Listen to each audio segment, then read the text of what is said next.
Hi VC, it's Aaron with the Eliminator. Today I'm entering a contest for my good friend Robert Hagerman at Robert's on My Turntable.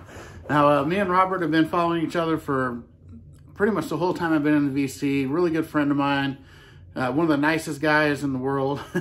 And he's got a great collection, really knowledgeable, likes a lot of the same stuff I do. Just such a great guy. And this is his push to 700 contest. He's already passed that, so it's kind of a push to as far as he can get. So hopefully he gets up to 1,000 soon. I know you're pushing for that, Robert, and I wish you all the best in that.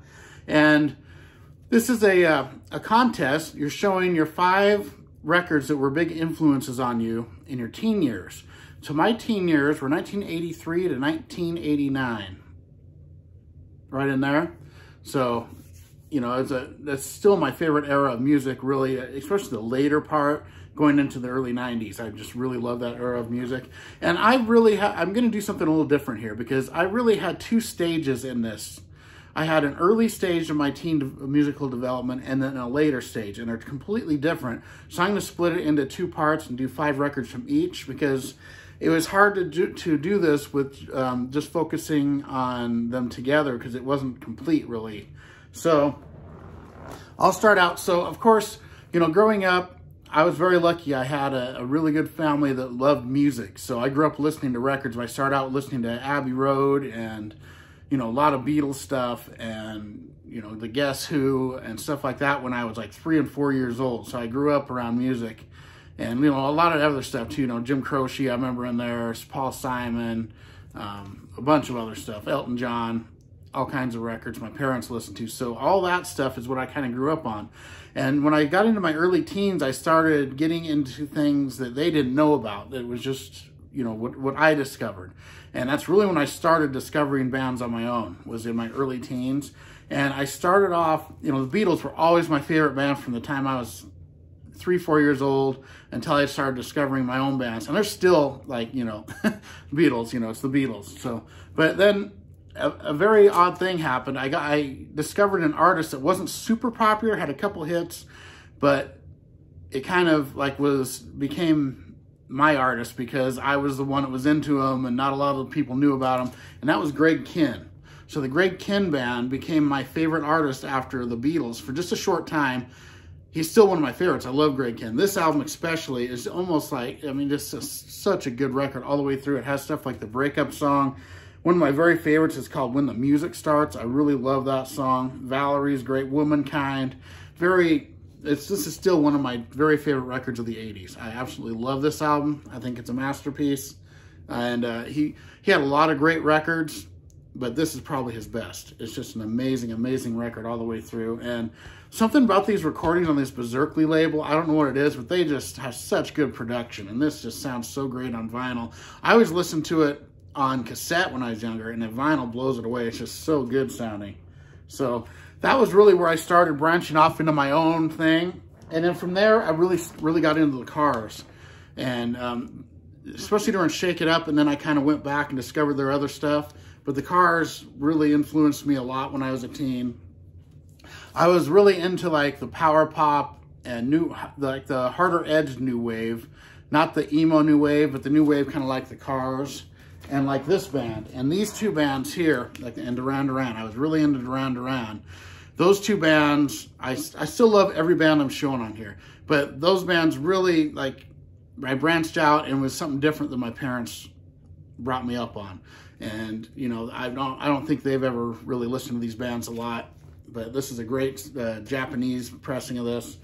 But yeah, that's kind of where I was going in my early teens. And then this album came out. I remember I was living in Portland, Oregon for 1 year. And this album came out and it blew me away. And it became one of my very favorites of all time. This is Nervous Night by the Hooters. Amazing record all the way through. It's very rocking.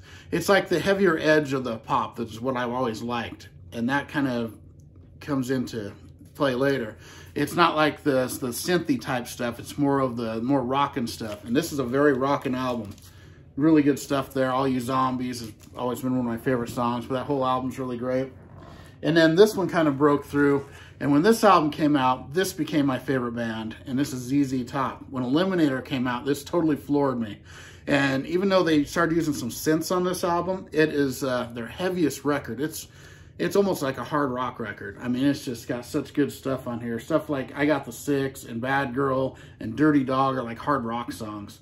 It's got all those big hits too, of course. This is an amazing record. And then from here, I mean, I'd always known ZZ Top, but from this point, I went back and just totally got into the whole catalog of them. And they became my favorite band for a short time. And it's just amazing. Love that album.